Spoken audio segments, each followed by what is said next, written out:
So this is a quick little project for today. Case 310 diesel. I don't know what year it is.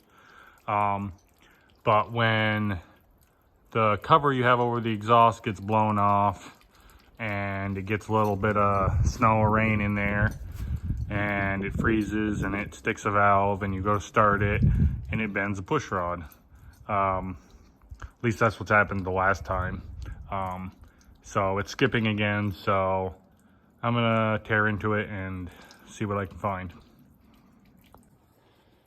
So it's been about 5 minutes. One nice thing about working on old stuff is it's very simple. And I don't know if you can tell, but that push rod back there is not in the little socket thingy. And maybe this one isn't either.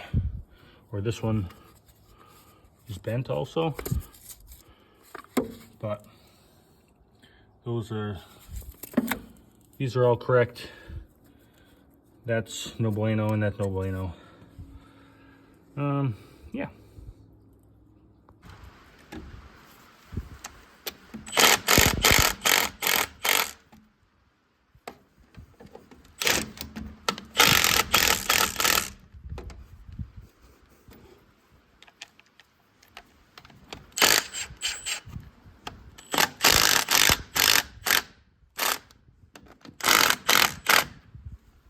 So I'm just loosening those up so I have some more room to get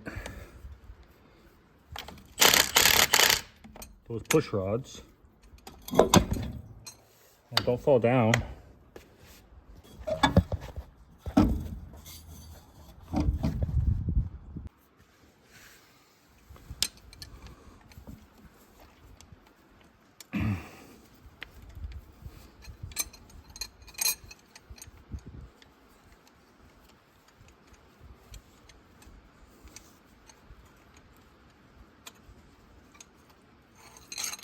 Aha. Yeah, they're supposed to be perfectly straight. I don't think that's perfectly straight.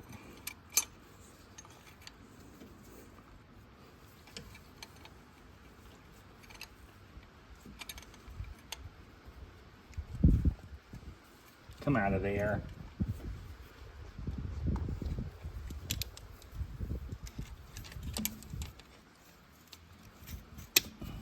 This is probably the most improper way to do just about everything I'm doing here.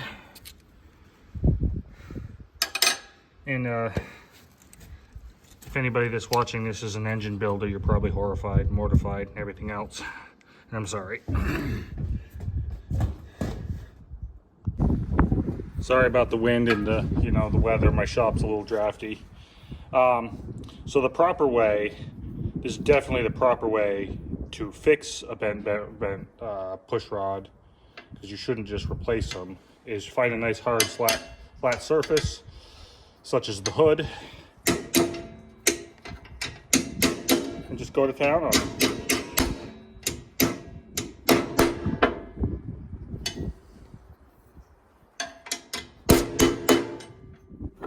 Stop falling.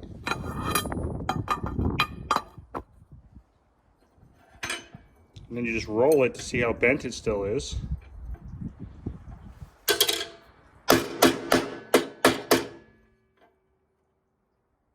Until you feel like, good enough for who it's for. Probably part of the reason that these keep bending is because, you're not supposed to do this. And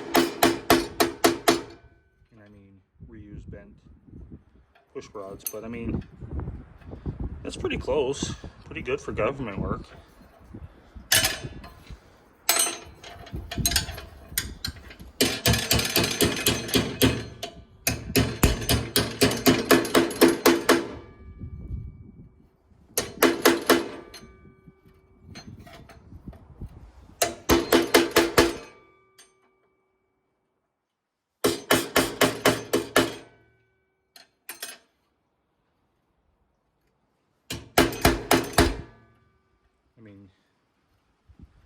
feel like that's pretty straight.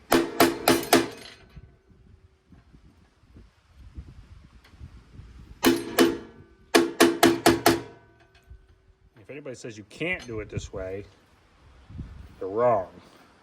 Anybody says you shouldn't do it this way is right.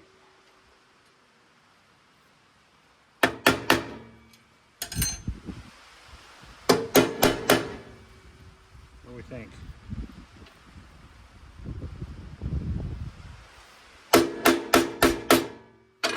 Sure.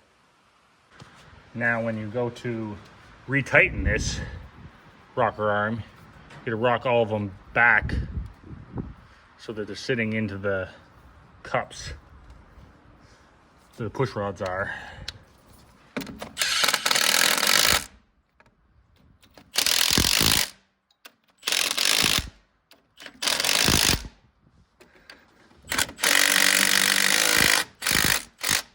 And then torque it properly to, you know, where you've got your impact set to. And then, yeah, you can even try to adjust them if you think you need to.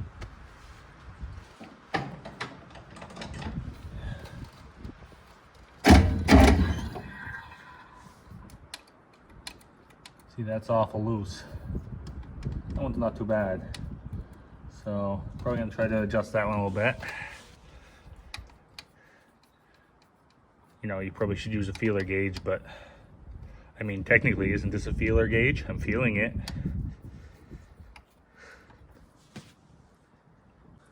Did some adjusting on it, see what it looks like.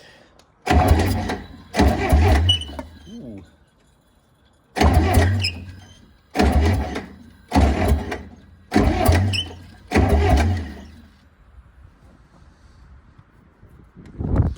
Oh. Looks good from my house. A moment of truth, see if she starts and runs on 4 cylinders.